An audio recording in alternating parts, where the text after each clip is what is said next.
এই কামান কি করছো?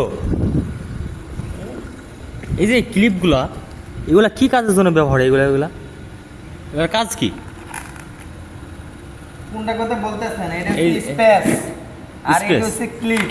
ও, আপনি কোনটার কথা বলবেন? এই যে এগুলা স্টার এগুলা স্পেস এগুলা এগুলা স্পেস এবং ক্লিপ দুটোটা কি কেন হ্যাঁ, ব্যবহার কি করি? কারণে ব্যবহার এগুলা? কেন এগুলা কি বাংলাদেশে ব্যবহার হয় না? না, বাংলাদেশে তো আমি কখনো দেখিনি। বাংলাদেশে তো খালি এগুলো শাড়ি লাগিয়ে চলে যায়। আচ্ছা দেখেন এটা কি কারণে ব্যবহার করি। এই দেখেন এখানে ধরেন এই টাইসটা হচ্ছে, এই টাইসটা একটু উঁচা দেখা যাচ্ছে না? হ্যাঁ। এটা তো বোকোসা। যখন এটা আমি ব্যবহার করব, হ্যাঁ। এটা যখন ব্যবহার করব আমার যে উঁচাটা ঠিক আছে হ্যাঁ। চলে গেছে, একদম সমান হয়ে গেছে লেভেল, ঠিক আছে? আচ্ছা। আবার এই দেখেন এদিক দিয়ে উঁচা আসছে, এটা নিচা। তখন যখন আমি এটা ব্যবহার করব বাস চাপ দিছি মিলে গেছে।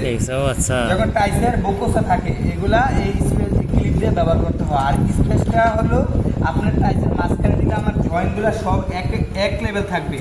আর বাংলাদেশে দেখা যায় একটা চিমাইলা একটা ফাগাইলা, হ্যাঁ, ওই মালিক মিস্ত্রি বুঝতে যে জয়েন্ট সিমাইলে সুন্দর লাগে, তো মালিককে আচ্ছা ঠিক আছে সিমাইয়া লাগাও, কিন্তু আসলে স্পেসগুলো দিয়ে যদি জয়েন্ট এভাবে রাখেন এখানে পুটিং ডুববে, তো টাইসটা আমার ট্যাক্সই হবে। আর ক্লিপগুলো ব্যবহার করলে টাইসটা ভালো হবে। দেখছি দাগগুলো, লাইনগুলো অনেক সুন্দর হয়েছে, একদম আচ্ছা, কোনো লাইন কোনো বেঁকা নাই। হ্যাঁ, আমরা এই জন্য এগুলো ব্যবহার করি। আর বাংলাদেশে মালিকের কিছু দোষ আছে, যেমন ধরেন 50 লাখ খরচা করে একটা বিল্ডিং তৈরি করবে, কিন্তু টাইস মিস্ত্রির কাছে আইসে একটু শেষরামি করে, ঠিক আছে? 5,000 টাকা কমের জন্য ওই 10 টাকা 12 টাকা ফোটে কাম দেয়, তো সে তো 12 টাকার কাজে করবো।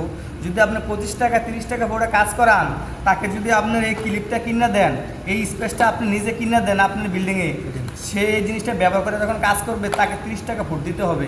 সে কাজ ধরুন 200 ফুট, হ্যাঁ, আর স্পেস ক্লিপ ছাড়া কাজ করে সে দৈনিক কাজ করতে পারবে 400 ফুট, তাহলে তাকে আপনার রেট দিতে হবে 30 টাকা। সেটা তো আপনি দিবেন না। আপনার 10,000 টাকার জন্য আপনি 10 টাকা করে কাজ দিন, এই জন্য আপনার কাম ক্যামেরা দেওয়া যায়। ওকে কামান। আচ্ছা, কাজ করো ভালোভাবে কাজ করো।